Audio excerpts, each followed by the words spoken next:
Nós sabemos que em cada região do Brasil onde se juntou, por conta da escravidão, uma grande quantidade de negros, vão surgindo cultos locais.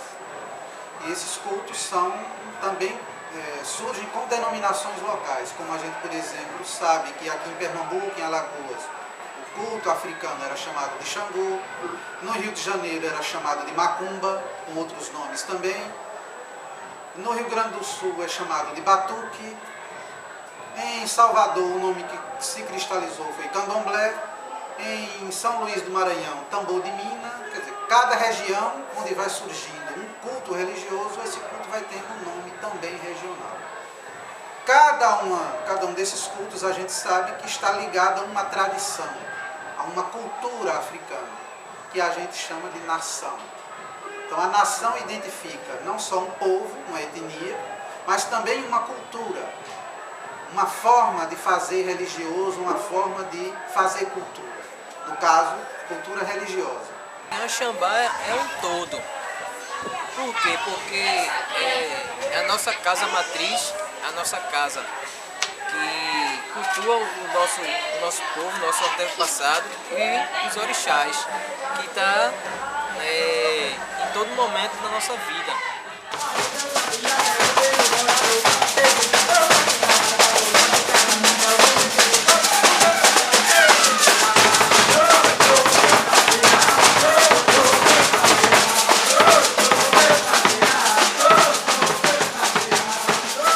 Relatos que se tem hoje registro, que a gente já encontra aqui, o Arthur Roseno, que é o introdutor da cultura Xambá, a cultura Xambá em ritmo de candomblé. No Brasil ele vem de Dakar, vindo da África, não é, por volta de 30 e chega em Alagoas.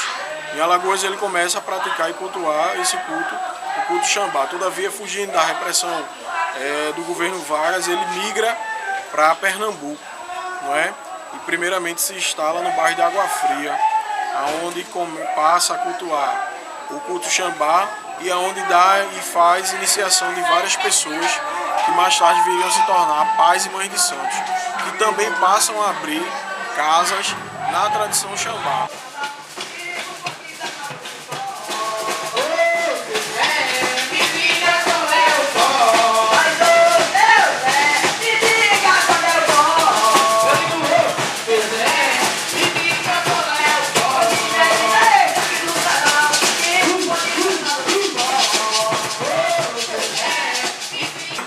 Em 50, que é quando Mãe Bill, aí eu já dou um salto enorme aí, é quando Mãe Bill assume a casa. Primeiro ela vai para o bairro de Santa Clara, que fica ali próximo ao bairro de Dos Unidos. Só depois ela migra aqui para o bairro de São Benedito, que é chegando em 50, onde reabre a casa, não é? Reabrindo a casa, assumindo o comando da casa no lugar de, no caso, Maria Oiá, que foi a primeira mãe de santo que dá início. E é Mãe Bill, a segunda Ialorixá da casa, que vai ser a responsável por algumas coisas ligadas à nossa tradição religiosa. Ela, junto com sua irmã e algumas outras pessoas da família e do terreiro, é que vão ser responsáveis pela preservação dessa tradição cultural, Xambá.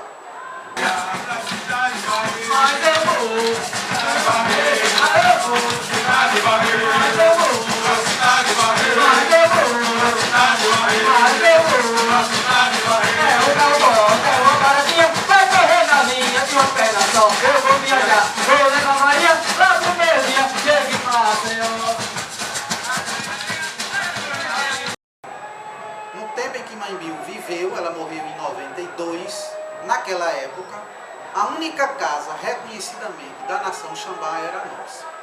As outras tinham fechado ou tinham se fundido com outras tradições, como por exemplo o Nagô.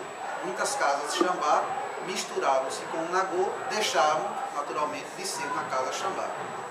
E Mãe Bill sempre manteve a gente dentro dessa tradição. Mãe Bill vai ser responsável por reabrir o terreiro, por preservar essa tradição religiosa Xambá e por trazer para junto dela e ao redor do terreiro a sua família e os seus filhos de santo. É nesse trabalho de juntar novamente a família dispersa em 1938, porque quando o terreiro é fechado, todo mundo se dispersa pela cidade. Então ela vai juntar a sua família e vai juntar seus filhos de santo, aqui no Portão do Gelo. Por essa história toda de resistência cultural, resistência religiosa, de preservação de uma tradição que já é rara aqui em Pernambuco, a tradição Xambá. Por isso, em 2006, a gente consegue ser reconhecido pela Fundação Cultural Palmares como uma comunidade remanescente quilombola.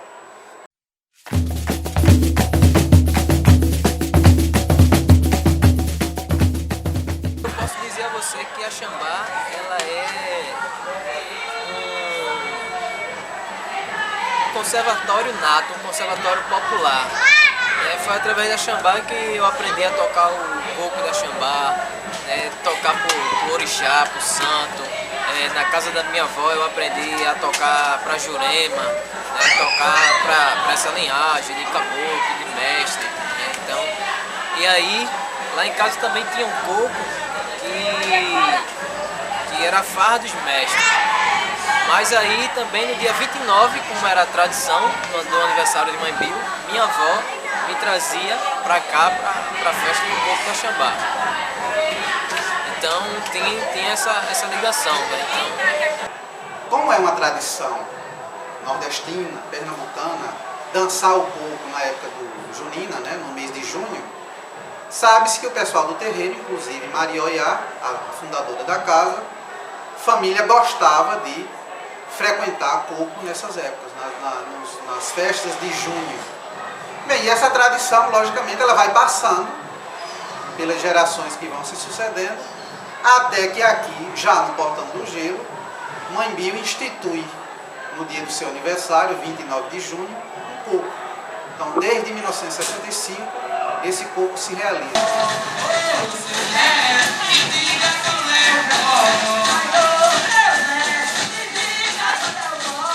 E aí já vinha para uma festa profana, que era um aniversário, né? Que é, no caso, até hoje. Hoje a gente celebra o aniversário de Mãe Bill. O coco hoje, o 29 de junho, que comemora o aniversário de Mãe Bill. Ela é nascida em 29 de junho de 1914, não é? O coco ele surge, os relatos que se colocam, que se falam, é que Mãe Bill costumava fazer uma festa no dia do seu aniversário. E nesse dia dessa festa em que ela estava fazendo, uma das filhas de santo da casa, a filha dessa filha de santo, veio a falecer morrendo, caiu dentro de uma cacimba, porque uma outra menina a teria empurrado. E aí, para que esse fato não tomasse uma dimensão de vir a surgir uma questão policial e um processo, Mãe Bill faz uma promessa aos mestres de que se aquele fato não fosse amplamente divulgado, não tivesse uma repercussão, ela passaria a dar um coco todo dia do seu aniversário como uma oferta e oferenda aos mestres. Então o coco da Xambá, na verdade, no início, ele tem um cunho de uma festa eminentemente particular, onde ela comemorava junto só com seus filhos de santo e fazia um coco.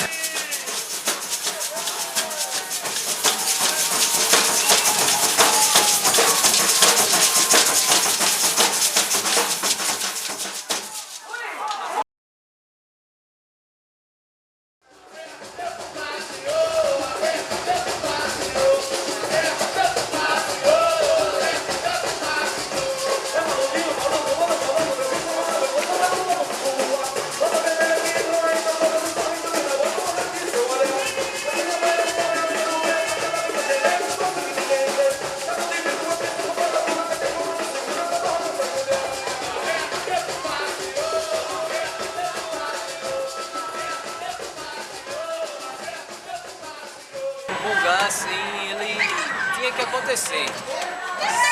Se não fosse com a gente, com essa geração que está, com certeza seria em outra. Mas a gente sabia que era um momento que estava pedindo um grupo dessa forma. Assim. Ele retoma, vem junto com essa nova cena cultural que Pernambuco vive e o Brasil em si vive. E Pernambuco, por sempre ser um celeiro, a nossa história prova de sempre sair na frente, sempre ser o que carrega a bandeira e de vanguarda naquilo que se se reporta a tradição, o corpo da Xambá pode-se dizer que sim. O Bongá, ele surgiu para isso, para mostrar ao mundo que a Xambá ainda continua viva.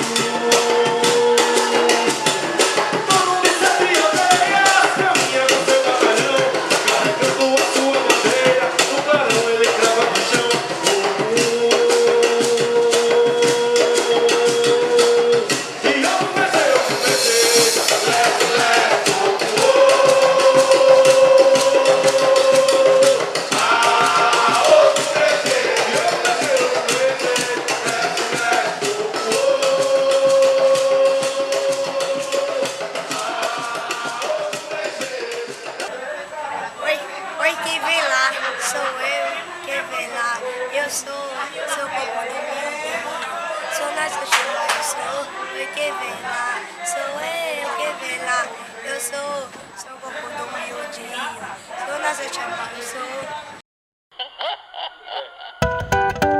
É pingo de vela acesa, é parafuso furando, é pedra na britadeira e meu cabelo enrolando. É meu cabelo enrolando. É pingo de vela acesa, é parafuso furando, é pedra na britadeira e meu cabelo enrolando.